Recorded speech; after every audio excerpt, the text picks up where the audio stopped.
Alica Medios, Radio Multimedia, la radio que se ve. Esto es la red de Radio Red en Nayarit. Información, orientación y servicio. Todo lo que sea noticia está en la red de Radio Red en Nayarit. Arturo Guerrero está en la red de Radio Red en Nayarit. Catedral de la Información.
Muy buenas tardes, les saluda a su amigo y servidor César Pérez en esta nuestra emisión vespertina de la red de Radio Red. Muy buenas tardes a todos los que nos sintonizan en alguna de las 3 frecuencias del grupo Alica Medios, que en esta tarde y todas las tardes se unen para llevarle lo más importante en noticias, lo último generado en información. Aquí se lo tenemos, aunque bueno, pues queremos que usted participe, que usted nos llame, que usted nos envíe mensajes, que usted interactúe con nosotros en los distintos espacios que tenemos a su disposición. 01800-670-7071, una línea gratuita para que nos diga qué es lo que pasa ahí donde usted vive, en su comunidad, en su ejido, en su municipio. Usted llámenos, están completamente libres las líneas aquí en nuestra cabina para que nos diga qué es lo que pasa. Si lo prefiere, si nos desea enviar mensajes de texto, lo puede hacer al 55-220, es muy sencillo, en su espacio de mensajes de su celular, usted pone la palabra patrona, da un espacio, pone el mensaje que desea enviarnos y lo envía al 55-220. Nosotros nos encargamos de ponerle voz a estos mensajes. Un saludo a todos los que nos sintonizan allá en Puerto Vallarta, en Bahía de Banderas, a través del 93.5 del FM, la patrona de Puerto Vallarta, también a quien lo hace en el estado de Nayarit, el norte principalmente, y la zona sur del estado de Sinaloa, a través del 98.1, la patrona de Nayarit, y desde luego nuestra casa 92.5 Radio Red. 3 estaciones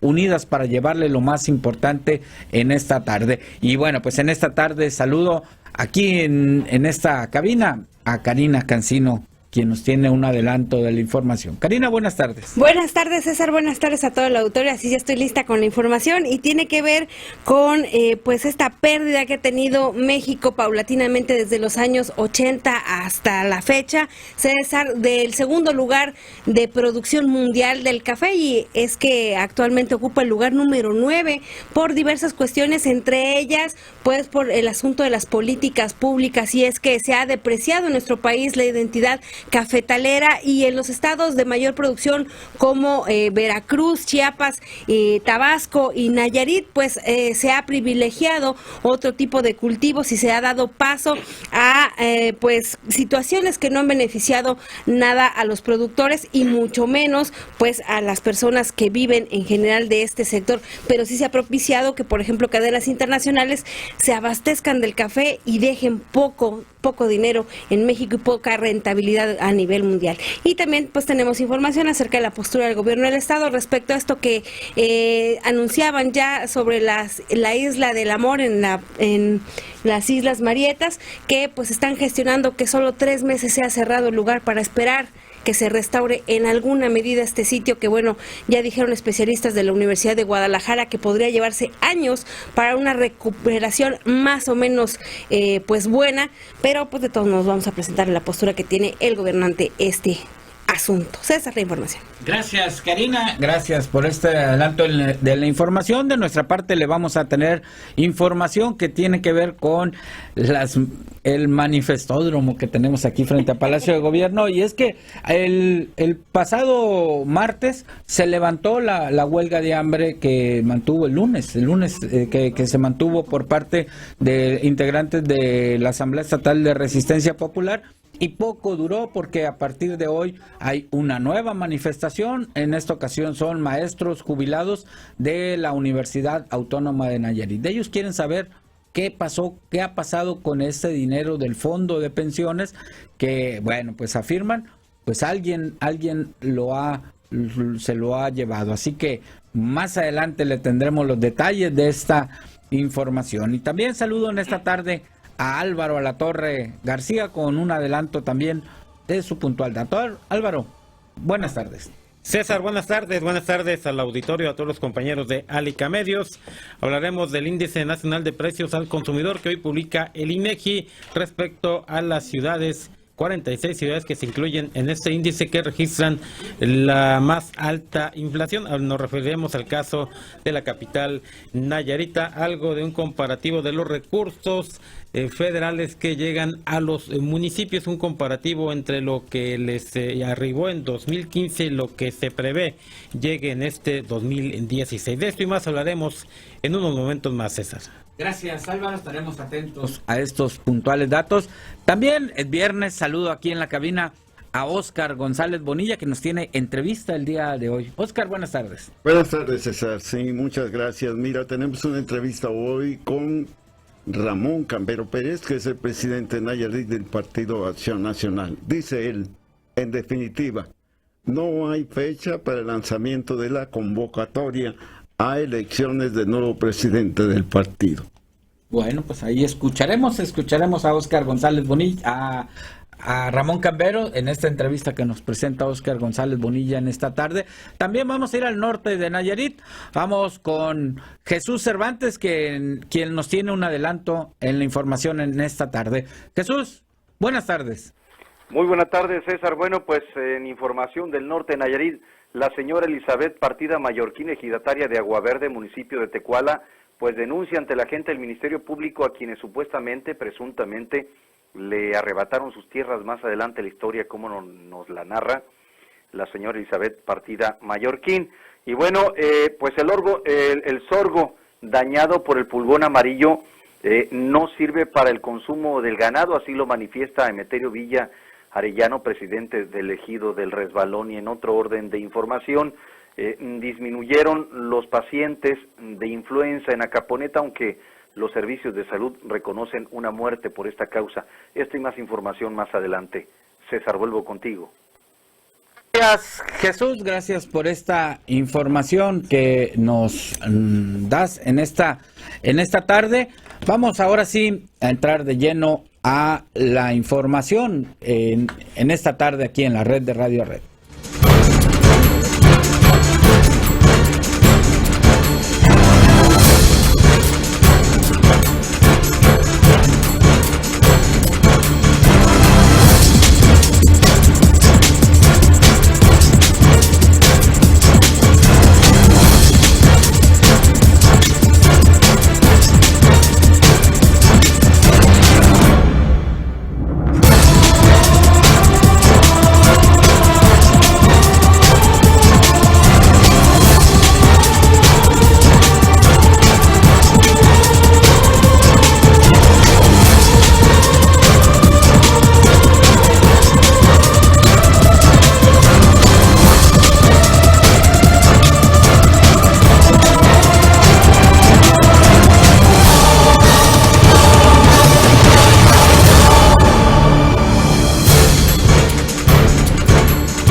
Bueno, y vamos a arrancar con Karina Cancino, nos tiene información importante que tiene que ver con el café, Karina. Así es, como les comentaba, este asunto del café, voy a componer primero mi micrófono. Listo, ahora sí, porque luego nos andamos peleando la pantalla, mi querido amigo Álvaro Latorre y yo. Bueno, listo con la información. Y es que, César, como te mencionaba, México ocupó hasta los años 80 el segundo lugar mundial de producción del café, y esto ha ido cayendo, no solo por cuestiones de cambio climático y asuntos propios de la tierra o del cuidado de la tierra, sino también por acciones o políticas públicas, porque los gobiernos pues han desestimado esta cultura alrededor del café y han impulsado estrategias, sobre todo de comercialización a nivel mundial, que no le han sido benéficas no solo a los productores, sino en general a la manera en cómo se produce y cómo se consume café en México. Acerca de este asunto habla el director de la Academia Mexicana del Café, Jaime Eduardo Rentería Ayala, quien está en Nayarit para pues atender algunos talleres tanto con productores como empresarios y consumidores del café. Esto pues para concientizar primeramente a los productores sobre la tecnificación o los usos agrícolas principalmente que deberían de tenerse como cuidado o prevención para un buen cultivo. A los comercializadores pues para saber pues cuáles podrían ser los beneficios que le den redituables la venta de este grano, y por supuesto a los empresarios del café como tal y consumidores a la manera en cómo pues se sirven y se degustan las tazas de café. Pero vamos a escuchar qué es lo que dice al respecto el director de la Academia Mexicana del Café, Jaime Eduardo Rentería. Desafortunadamente hay algo en México que daña al mercado, que son políticas públicas. Básicamente en el 89 éramos el segundo país productor de café en el mundo, solamente después de Brasil, y Brasil nos ganaba por extensión territorial. Hoy en día somos el 9º país, por debajo de Costa Rica, de Guatemala, países súper pequeños.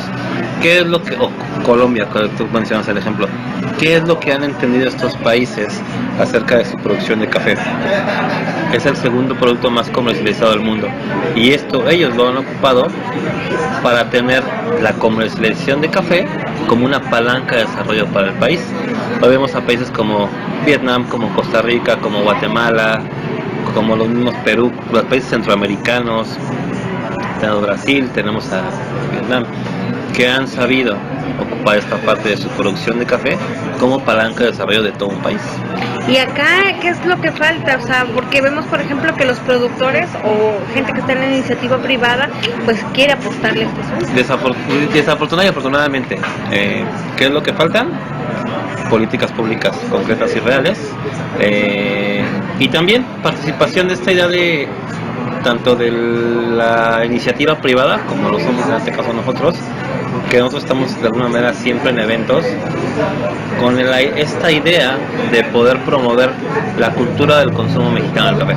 ¿Qué es lo que hace falta? Porque los mexicanos siempre decimos información, café. Justamente es una falta de quizás de información un poco, es una falta de Es una falta, pues, de mejorar algunas técnicas y métodos. Y decía, por ejemplo, César Pérez, que pues sí hacía daño, sí causaba insomnio, sí causaba gastritis y algunas cuestiones, siempre y cuando fuera un café mal preparado, un café mal cosechado, y que por ningún motivo un café bien preparado y bien cosechado, pues podría causar alguna de estas cuestiones, y que incluso, dice, científicamente se ha comprobado que tiene muchos beneficios para el ser humano. E hizo una recomendación, dijo que pues las personas que quisieran tomar un buen café, pues primero molieran su café, evitaran los cafés solubles y jamás dejaran hervir el agua en la que iban a preparar su café. Ese fue el consejo primero y básico para tomar una buena taza de café. Y si es Nayarita, pues mejor. César, la información. Bueno, y además Nayarit es el lugar más al norte del Ecuador donde se planta, donde se cosecha tabaco. El lugar más al norte está en el municipio de Rosamorada, San Juan Corapan. Ahí es el lugar más al norte donde se siembra, se planta tabaco y se cosecha, desde luego. Que bueno, pues luego está en Ruiz, también hay algo de café en la zona de El Venado, hacia aquellas zonas. Es un gran productor de café Nayarit, de los más grandes productores en todo el país. Claro, hay estados como Chiapas, Veracruz, que bueno, pues producen mucho más, pero bueno, Nayarit no se queda atrás y es de muy buena calidad. Así es, incluso ya habíamos traído una nota en la que nos mencionaban especialistas del café, Pablo Escobedo, que tú te acuerdas, que nos decía que el café de Nayarit sirve incluso para mejorar estas variedades de café que se producen tanto en Chiapas como en Veracruz, que tienen de los primeros lugares en nuestro país. Y pues bueno, el que Nayarit en algún momento en los últimos años ha tenido la taza de oro, que es como la distinción más alta que recibe el café en todo el país, pues quiere decir que algo se está haciendo bien en cuanto a las prácticas de cultivo y cosecha, y por supuesto en la preparación, en la extracción. Lo que me llamó la atención, César, es que dice que en esta academia se están realizando investigaciones científicas sobre la extracción del café, esto con la finalidad pues de ofrecer dentro de estas innovaciones que tienen, como siempre, pues las empresas y sobre todo la industria gastronómica, pues innovaciones en cuanto a la manera de extraer el café puro, el café sabroso y pues que no tenga efectos pues secundarios para quienes los consumen. Mientras tanto, pues ahí está la información, y hizo un llamado a los productores a acercarse a técnicos que igual no fueran necesariamente de los gobiernos, porque dice que las políticas públicas son las que les han complicado la vida, pero sí a estas otras escuelas para que les dieran algunos tips y algunas pues recomendaciones de cómo hacer buenas cosechas sin necesidad de utilizar ni pesticidas, ni fertilizantes, ni todas estas otras cosas que pues pueden afectar a un buen café. Café orgánico que está tan de moda. Gracias, Karina. Bueno, vamos a continuar aquí con más información. Ya le dábamos hace unos minutos un adelanto de esta nueva manifestación. En esta ocasión son maestros jubilados de la Universidad Autónoma de Nayarit quienes pues se encuentran ahí frente a Palacio de Gobierno en un plantón para exigir se aclare el destino de cientos de millones de pesos que simple y sencillamente no aparecen del Fondo de Pensiones. En diciembre del 2015 sí se evidenció un problema. 2014 fue en diciembre cuando se evidenció el problema de la falta de recursos en este fondo, que hasta el momento solo ha tenido un administrador. Desde su creación, el administrador designado para este fondo de pensiones fue Juan López Salazar, en ese momento funcionario de la universidad, parte de la administración. Y bueno, pues no ha habido cambio en en el administrador. Juan López Salazar después se convertiría en el rector. Actualmente es el rector de la universidad y bueno, siguen los problemas. Los maestros demandan que se transparente este recurso que ellos han aportado y que no se sabe dónde están. Vamos a escuchar a la maestra jubilada de la Escuela de Enfermería, Berta Arellano López, quien habla de este problema que enfrentan. Si nadie dice a dónde van esos dineros, esos cheques, creemos que en alguna parte deben estar por alguien que no los debe tener, porque no vemos que se fortalezca el fondo, no vemos que se incrementen los espacios para los estudiantes, no vemos que mejore la infraestructura, porque sabemos que lo único que ha mejorado en la universidad son los edificios que administra y son negocio del CETUAN. Se hablaba de que este fondo iba a tener una vida útil de más de 100 años por todo el recurso. Sí. ¿Qué pasó con este fondo entonces? Lo que pasa que desde su inicio fue roto los compromisos. Lo que estaba convenido se rompió, porque el fondo tenía entre sus clausulados, pues tenía que no se debería incluir a nadie hasta en 10 años. Es decir, que la universidad, a los jubilados que ya tenían la universidad, los tendría que seguir pagando la universidad, no el fondo. O sea, las quincenas. Pero ocurrió que el maestro Castellón dijo, se van a pagar todos los que eran jubilados del Instituto de Ciencias y Letras de ese tiempo. Entonces se incluyeron y pues naturalmente que lo afectó eso. Y otras maniobras como las que están ocurriendo ahorita, que del fondo se pagan la cláusula 63 a los que no tienen que pedir ningún familiar que ingrese. En este caso el fondo, además no ha habido la aportación por parte del caso de la rectoría. Mire, no hay claridad, ni transparencia en el manejo del fondo. El fondo desde su creación ha sido manejado por el maestro, por el contador Juan. Él ha sido siempre el responsable. Él es el que conoce plenamente cómo está el fondo. Pero nunca los maestros que hemos aportado al fondo tenemos información de en qué se utiliza ese dinero. Bueno, pues ahí está la demanda de estos trabajadores que van a permanecer, dicen ahí, el tiempo que sea necesario para que la universidad aclare esta situación. En este caso, pues la rectoría que les diga qué ha pasado con este fondo de pensiones que pues simple y sencillamente pues no se aclara el destino de cientos de millones que han aportado tanto los maestros como de parte de algunas instancias del gobierno que crearon este fondo con la idea pues de pagarle a los maestros jubilados. Y bueno, pues son problemas desde prácticamente su creación que han venido colapsando este fondo de pensiones de la Universidad Autónoma de Nayarit. Bueno, ahora son la 1:25, vamos a ir al norte de Nayarit, vamos a escuchar la información que se ha generado allá en el norte y lo escucharemos con Jesús Cervantes. Adelante, Jesús. Bueno, en la información que se está generando en los municipios, César, quiero comentarte que la señora Elizabeth Partida Mallorquín, ejidataria de Aguaverde, municipio de Tecuala, está denunciando ante la gente del Ministerio Público a quienes presuntamente le tienen invadidas sus parcelas. Esto es parte de lo que nos comenta la señora Elizabeth Partida Mallorquín.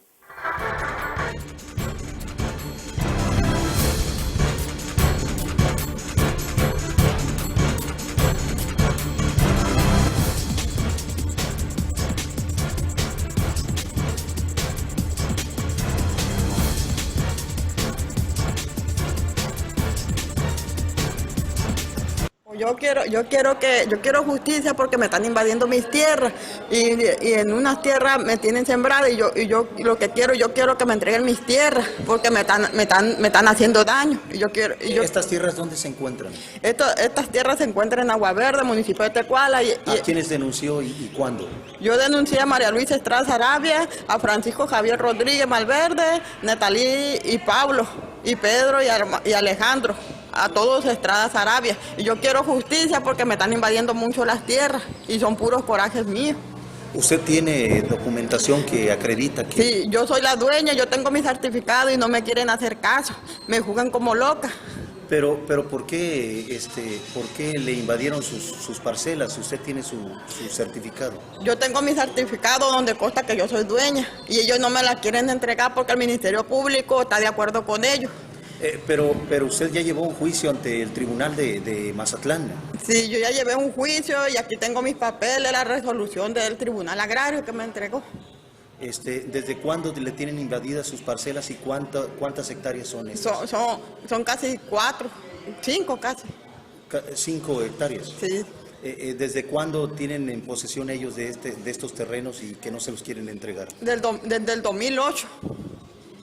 ¿A usted le dejó su esposo? El esposo mío me dejó como beneficiario. ¿Cómo se llamaba su esposo? Mi esposo se llamaba Salvador Estrada López. Y bueno, pues ¿usted qué está pidiendo a las autoridades para que pues actúen, ¿no? Yo lo que yo quiero justicia. La señora Elizabeth Partida Mallorquín dice que parte de que el Ministerio Público de Tecuala no le esté procurando justicia se debe que a un hijo de los denunciados de nombre Pablo Estrada Sarabia es agente de pues es elemento de la Agencia Estatal de Investigaciones. Y continuando con más información, César, el sorgo dañado por el pulgón amarillo no sirve para el consumo de ganado, así lo reconoce Emeterio Villa Arellano, presidente elegido del Resbalón.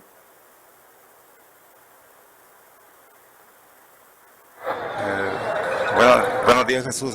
Pues principalmente que en el cultivo del sorgo se dio el problema del pulgón amarillo, el cual produjo ya después del corte la fumagina famosa, que no es más que como un tipo de aceite. Por eso los sorgos, cuando los cortas y que tuvieron ese tipo de problemas, se miran aceitosos. Entonces eso provoca que en el ganado la fumagina te cause daños al mismo ganado al consumirla. Por eso se recomienda mejor rastrear esos tipos que estuvieron infectados. Afortunadamente, pues los últimos sorgos que están saliendo, los que se sembraron más tarde, fue muy poco el ataque al pulgón amarillo, y lo podemos ver en la región de Quinichis y para allá del lado de Tecuala, donde todavía se siembra en enero. Y ahí hay unos sorgos muy bonitos, e incluso aquí con nosotros, sorgos que todavía no se trillan, están limpios y sanos, y porque se sembraron un poco tarde, aunque las condiciones de suelo no son iguales a las de aquí con nosotros, con Quimichis, pero pensamos que al último fue menos severo que los cultivos que se hicieron, que se infectaron con esta nueva plaga que tenemos aquí en Nayarit, que llegó para quedarse con nosotros. O sea que aparte de que a los campesinos los afecta, también afecta a la ganadería. También afecta a la ganadería, así es, así como tú lo acabas de decir, también afecta a la ganadería, porque ha habido gente que ha metido el ganado a pastear cuando ya fue infectado el sorgo, y ha habido animales que se caen de repente porque se ahogan por el aceite de la fumagina del sorgo. Bueno, y ya para finalizar este segmento informativo, César, disminuyen los pacientes de influenza en Acaponeta, aunque los servicios de salud reconocen que hubo una persona que falleció por esto. Aquí parte de lo que manifiesta el epidemiólogo Octavio Torrero Ramos. Bueno, el problema de influenza que se estuvo dando al fin de la jornada invernal, porque estuvieron dándose a partir de enero, febrero, marzo, pues mira, en realidad la situación que se dio estadísticamente, pues no fue tan grande, por lo menos estadísticamente, no fue tan grande. Estuvieron alrededor de 10 casos sospechosos, porque no hubo confirmación. Desgraciadamente tuvimos una defunción asociada a este motivo, pero gracias a los cambios de climatológicos que se empezaron a dar, ya se acabó un poquito el frío, llegó el calor, entonces se modificaron. Se hicieron muchas actividades, también hay mucho, eso hay que decirlo, hicieron muchas actividades preventivas orientadas a limitar en la medida de lo posible la difusión del virus. Parece que fueron efectivas, además de la parte climática, ¿no? que ayudó bastante. Entonces, actualmente ya no tenemos un problema en ese sentido, tenemos el comportamiento normal de las infecciones respiratorias agudas, ¿no? que ya forman lo que se considera habitual. Las características de esta enfermedad al respecto. Bueno, la influenza, la principal característica que tiene sería como una infección respiratoria, pero agudizada, con síntomas de insuficiencia respiratoria, donde la persona tiene dificultad para respirar, se puede complicar con una neumonía, y básicamente eso es lo que ocasiona la muerte. Te menciono, esto ya quedó atrás. Simplemente tenemos infecciones respiratorias y los cuidados generales que tendríamos que darle. Por supuesto que tendría que haber fiebre, en ocasiones se acompaña de dolor del cuerpo, pero la principal característica es la infección respiratoria.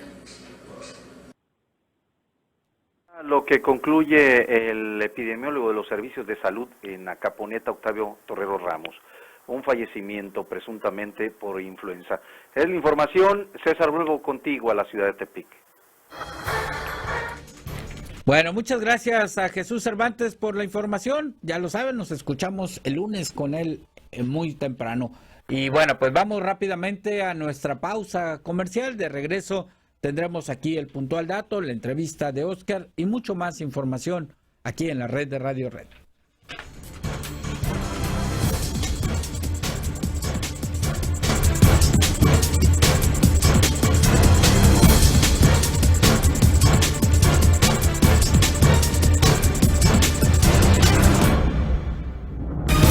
Su llamada es muy importante para nosotros.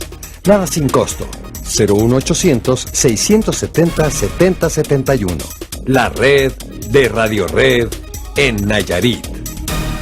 Bueno, ya estamos de regreso luego de esta pausa comercial y vamos directamente a escuchar esto aquí en la red de Radio Red.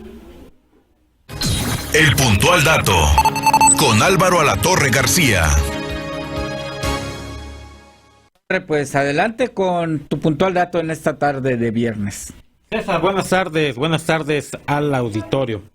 Bueno, pues para tener una idea de lo que se prevé sean los recortes presupuestales de la Federación hacia las entidades federativas, déjame darte este dato, César, y al auditorio, por supuesto. Entre enero y marzo de 2016, Nayarit ha recibido vía participaciones federales 1.553 millones de pesos, según información de la Secretaría de Hacienda y Crédito Público. Esta cifra es menor en 38 millones de pesos respecto a lo recibido de enero a marzo de 2015, que en ese entonces fue del orden de los 1.591 millones de pesos. Así que ya comienza a sentirse el impacto de los recortes anunciados por la Federación. En esta ocasión nos referimos exclusivamente a las participaciones federales.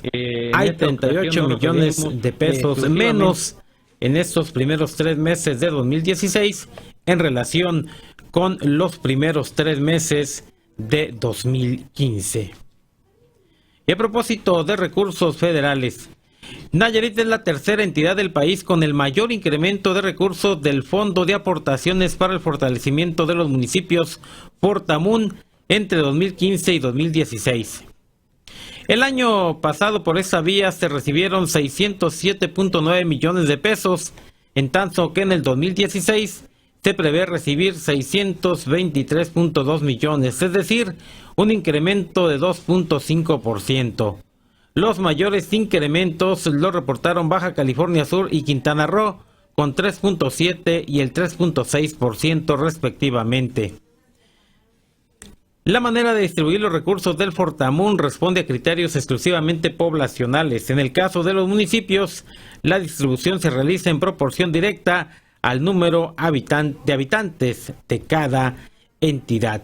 Respecto al Fortamun, el Fondo de Aportaciones para el Fortalecimiento de los Municipios, hay un incremento en nuestra entidad. De hecho, es el tercer incremento más alto de todos los estados de la República Mexicana.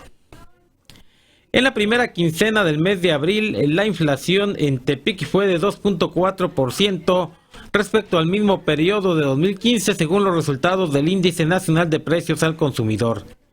Este es uno de los menores incrementos entre las ciudades que se monitorean en el índice, que incluye el área metropolitana de la Ciudad de México y 45 ciudades más. Respecto de la segunda quincena del mes de marzo, la capital Nayarita en esta primera quincena de abril reportó un decremento de inflación del 0.25%.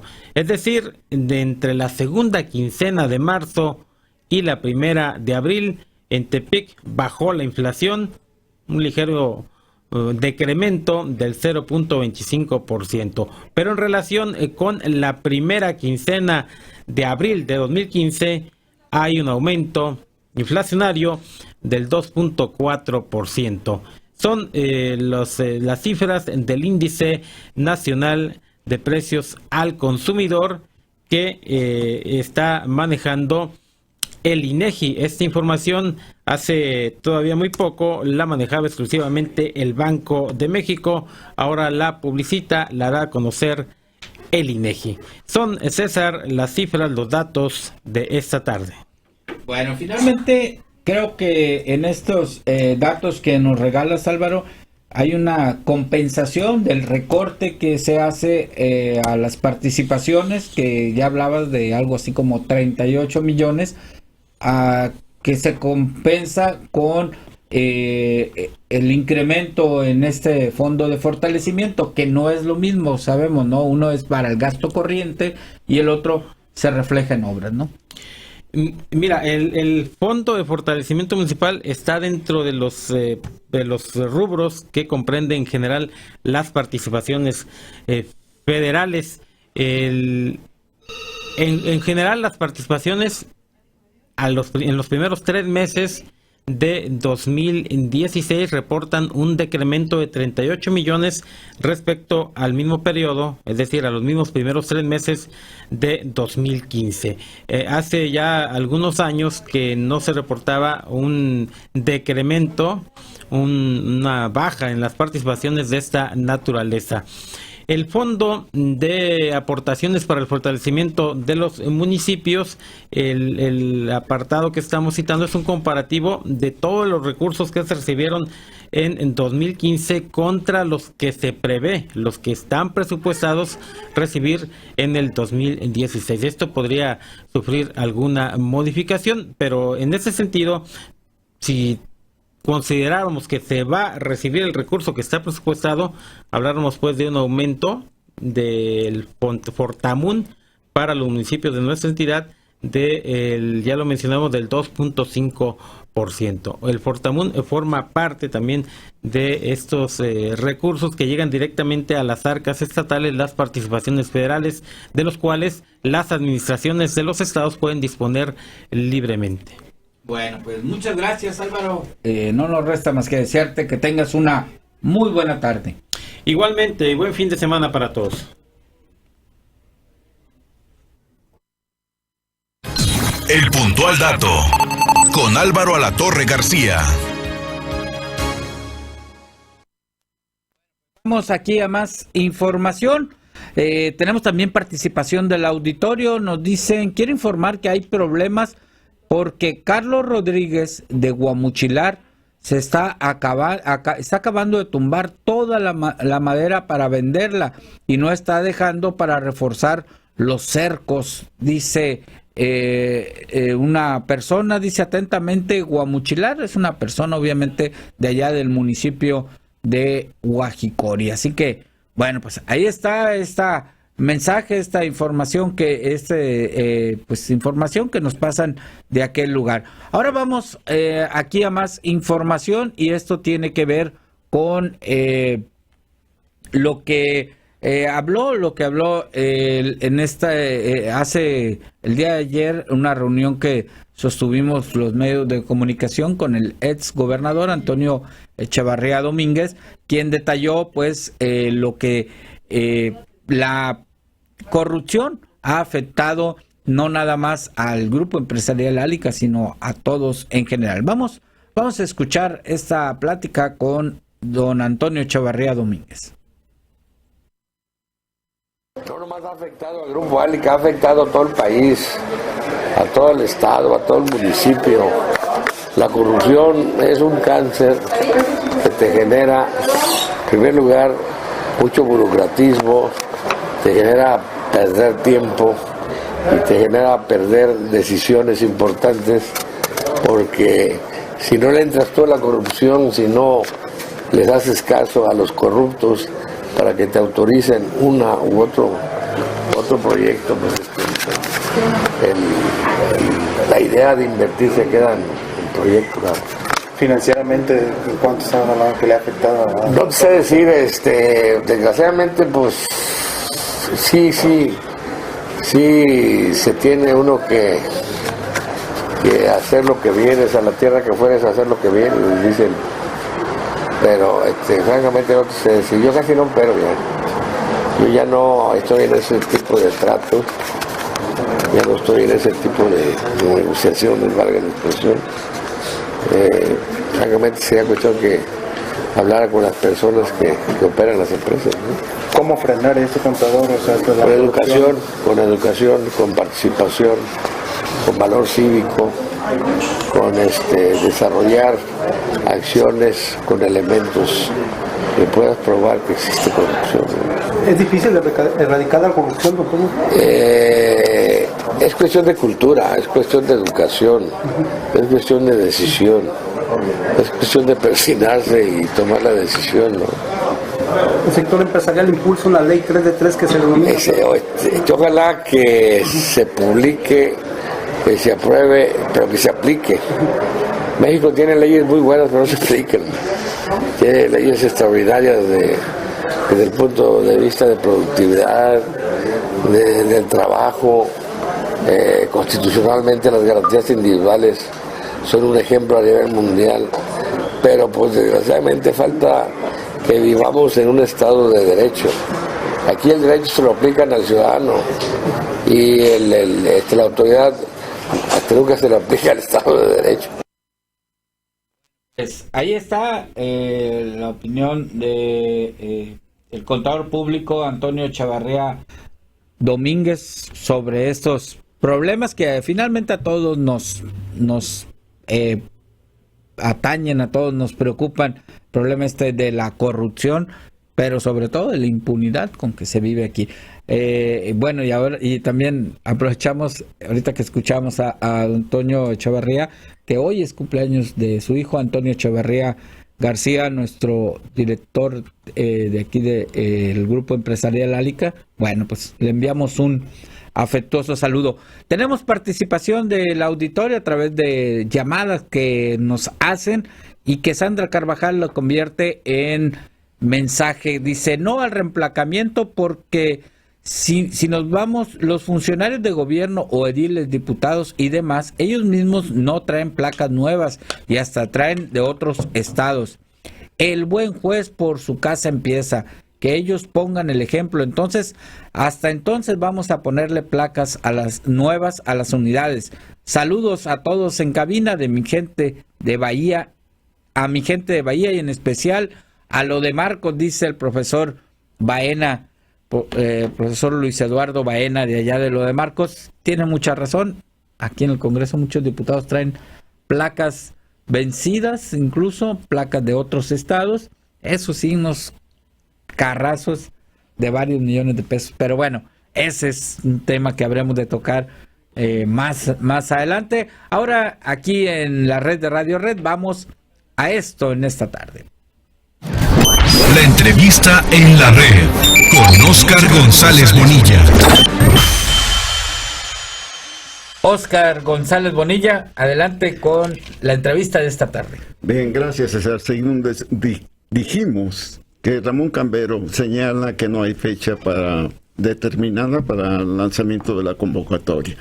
Dice él que la dirigencia nacional del PAN está muy ocupada en los 12 procesos electorales que actualmente se realizan en el país. Por tanto, no tiene dirigida la mirada a Nayarit. Pero escuchemos la versión que nos da el propio Ramón Cambero, que es el presidente de Nayarit del Partido Acción Nacional.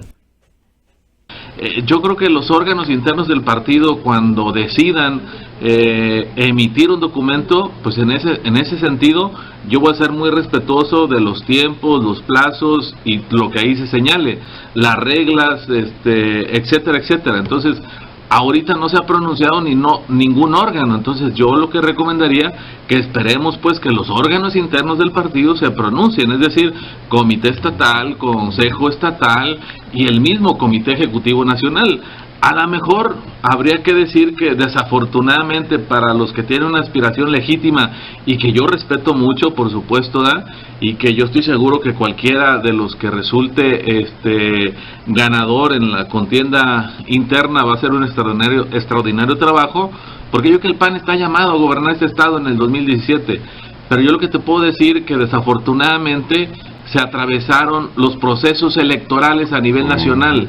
El PAN tiene 12 renovaciones de gubernatura en 12 entidades federativas, es decir, hay 12 campañas ahorita transcurriendo, desarrollándose, con todo lo que significa una campaña. Entonces el Comité Ejecutivo Nacional ahorita tiene una prioridad.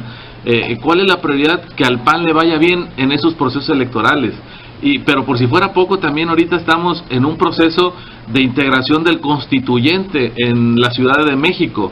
Es decir, con este sentido, pues, donde prácticamente se creará el estado número 32 y pasarán las delegaciones a ser municipios, se va a conformar un constituyente y también se va a someter a votación en el mes de junio, igual que el resto de los procesos electorales. Entonces el PAN ahorita a nivel nacional tiene mucho trabajo, tiene muchas cosas en qué estar pensando, y por supuesto que esa es una dificultad para ellos, correr procesos internos, porque significa también enviar un delegado, tener a alguien aquí de manera permanente para darle seguimiento a un proceso electoral. Entonces yo creo que es cuestión de tiempo, y esperemos pues que yo creo que en ese sentido tengamos esa paciencia necesaria también en un partido democrático como es el PAN. Bueno, pues señala que el Comité Nacional tiene prioridades y por tanto se aleja un tanto de los procesos internos para renovar dirigencias estatales. Ramón Camberos dice que no quiere adelantar vísperas porque no tiene la certeza de nada. Dice que él se someterá a la decisión del Comité Ejecutivo Nacional, ya que sigue en un acuerdo con la dirigencia estatal para el lanzamiento de la convocatoria, pero no hay nada en definitiva. Bueno, pues es un asunto interno y muy interno de ellos. Ellos lo van a resolver, lo dijo en alguna ocasión, cuando las condiciones se den y bueno, no en presión de alguno de los aspirantes, ¿no? Yo tengo la idea de que tendrán que realizar el cambio de dirigencia estatal por la premura del proceso electoral de 2017. Es decir, podría comenzar en enero próximo, que es cuando se calcula lanzará el Congreso del Estado la convocatoria a elecciones constitucionales. Entonces creo que deben tener antes su dirigente estatal para que organice pues el proceso electoral en puerta. Bueno, muchas gracias, Oscar. Tenías una información antes de despedirnos, ¿no? Señalaba que el ganador de los Juegos Florales en Santiago Escuintla fue Carlos Alberto Martínez Plata. Es un nayarita, pero radicado en la Ciudad de México. Ganó con una obra, no me recuerdo su título, pero él fue Carlos Alberto Martínez Plata, que estará seguramente presente en el acto de coronación y de premiación el domingo 24 en Santiago. Este domingo, sí. Este domingo. Bueno, pues gracias, Oscar, por esta información y por esta entrevista que nos presentaste en esta tarde. Muchas gracias. Gracias a ti, César, y sobre todo a usted que nos escucha. La entrevista en la red con Oscar González Bonilla.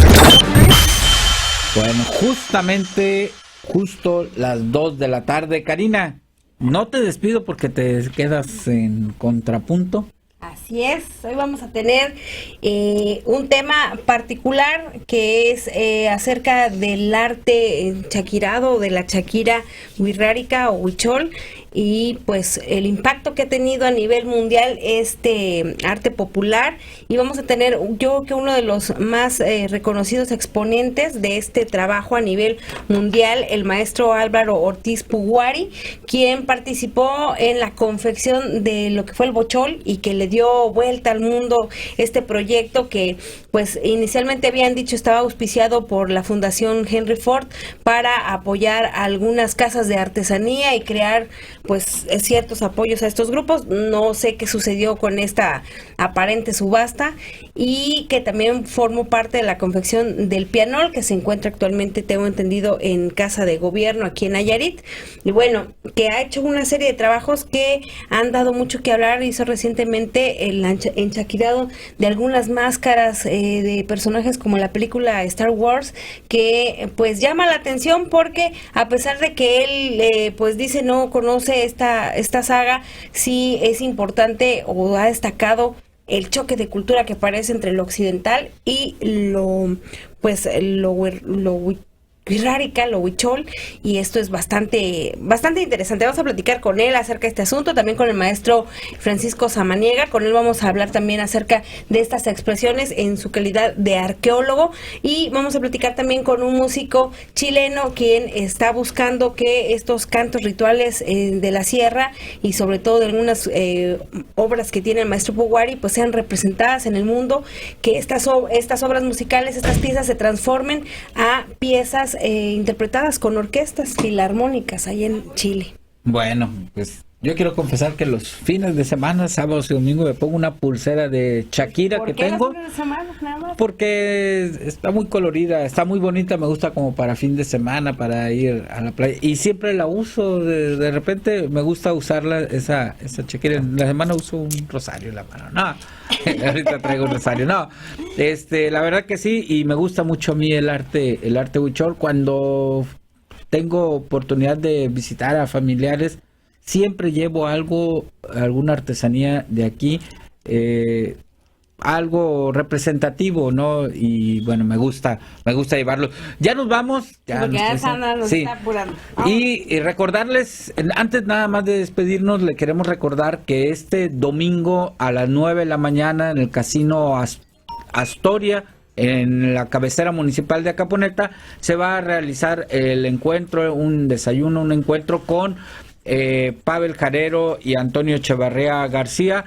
Acuerdo por Nayarit, lo van a llevar, se va a presentar ahí, así que pues está la invitación para si usted desea asistir, escuchar de qué se trata este Acuerdo por Nayarit. Es el mejor momento el domingo a las 9 de la mañana en la Astoria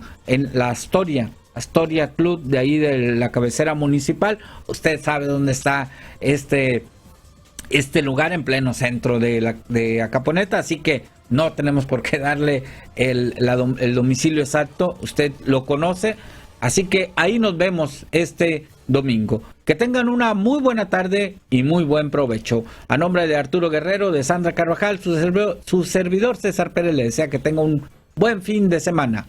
Hasta el lunes.